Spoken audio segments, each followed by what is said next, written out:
Praise the lord. యేసుక్రీస్తు నామములో మీ అందరికీ శుభములు. ఒక అద్భుతమైన సాక్ష్యాన్ని మీ ముందుకు తీసుకొస్తూ ఉన్నాను. ఆదివారం 17వ తారీఖున మరి రెప్పపాటులో దేవుడు చేసిన అద్భుతాలను ఒక వర్తమానం చెప్పినప్పుడు మరి ఒక తల్లిగారు విన్నారు 38 సంవత్సరాల సమస్యని.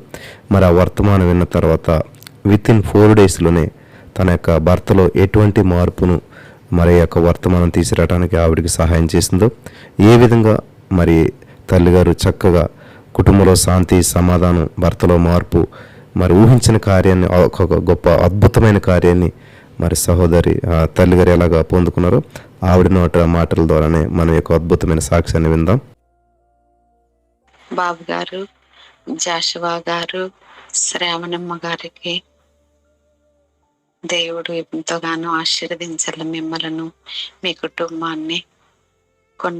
నా సాక్ష్యం చెప్పుకోవాలని నేను ఎంతో ఆశపడి మీకు నేను ఈ మెసేజ్ పెడతాంట. బాబు గారు, కొన్ని సంవత్సరాలుగా 38 సంవత్సరాలుగా నా వివాహ జీవితంలో 38 సంవత్సరాలుగా నేను సంతోషంగా ఉండిన రోజు లేదు.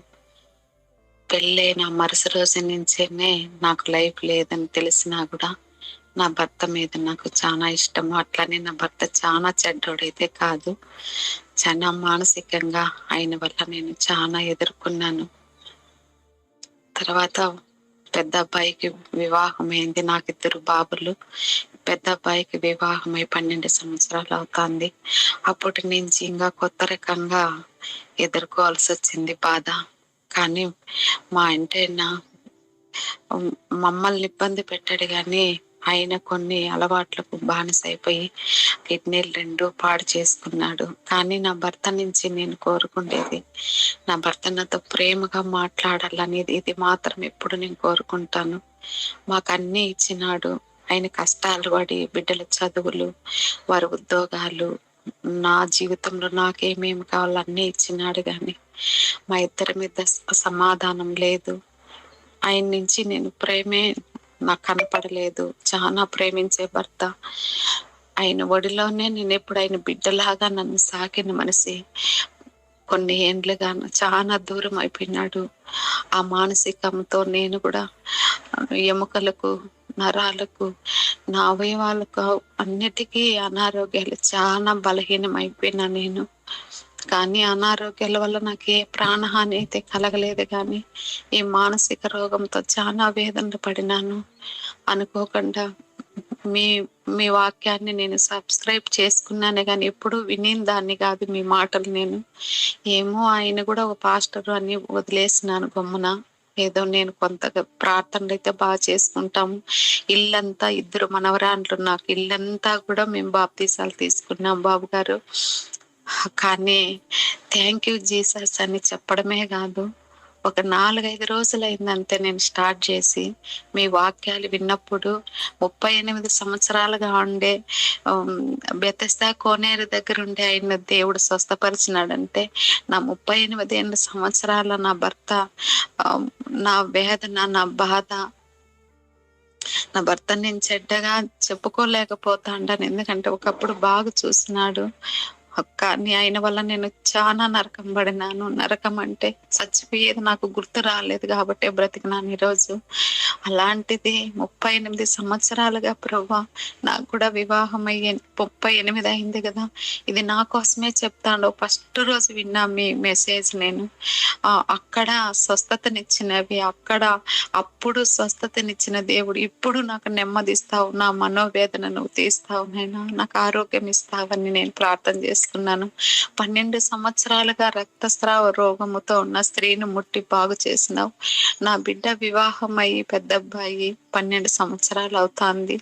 అప్పటి నుంచి ఆయన నన్ను ఇబ్బందిగానే మాట్లాడటము, చూడటము, ప్రేమను దూరం చేసినాడు. 12 సంవత్సరాలు రక్తస్రావ ఆ బిడ్డను స్వస్థపరిచిన దేవుడు నాకు కూడా నెమ్మదిస్తాడు నా దేవుడు అని నేను నమ్మి థ్యాంక్ యూ చేస్తున్నా. భర్త ప్రేమ నాకు కావాలా. ఆయన కురిగిపోయినా కాదు, ఆయన ఎంత రోగిష్ఠుడైపోయినా నా భర్త ప్రేమ నాకు కావాలా అని నేను చాలా వేదన పడినాను.